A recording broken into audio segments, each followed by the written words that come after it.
Now, the influential US Republican Senator Lindsey Graham says Israel will have to accept a two-state solution if it wants to normalize ties with Saudi Arabia. Speaking to NBC News, the staunch critic of President Joe Biden praised the administration's efforts to push for a normalization deal between Israel and Riyadh.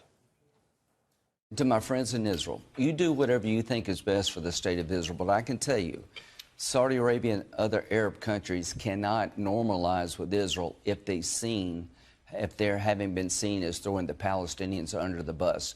We have two choices: continue the death spiral or use October 7th as a catalyst for change.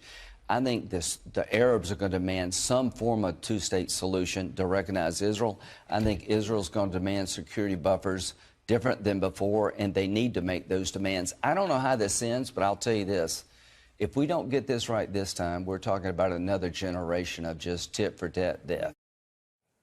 Let's get more on this from Shia Britanzi, our correspondent, who's following events for us in Washington, D.C. And Shia, it has to be said that this is a bit of a departure in terms of sort of Republican talking points, isn't it?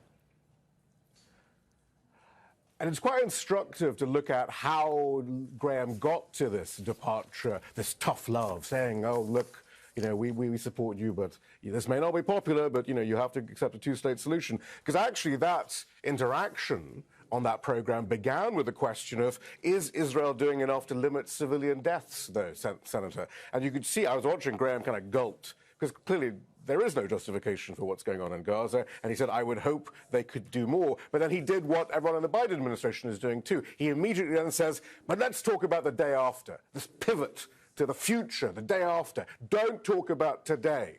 Because, of course, everything that's being done today is being done with American support, American green light, American weapons. So let's talk about the future. And that's where then there's that element of criticism, partly because Netanyahu himself has completely destroyed the narrative edifice of the American foreign policy establishment here by saying, no, we never were interested in giving the Palestinians a two-state solution. We were never going to do that. I never wanted to do that. And, of course, this is what the Palestinians have been saying for ages. This is what impartial observers have been saying for ages. The narrative, oh, Clinton at Camp David, you know, Arafat walked away, blah, blah, blah. It was all complete nonsense.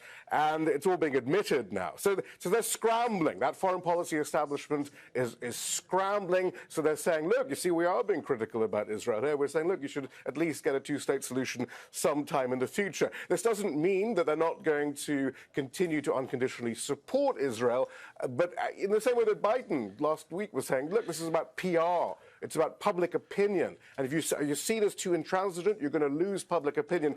That's the main issue for senators like Lindsey Graham and for presidents like Biden. Shia Britanzi there for us with the latest. Thanks very much.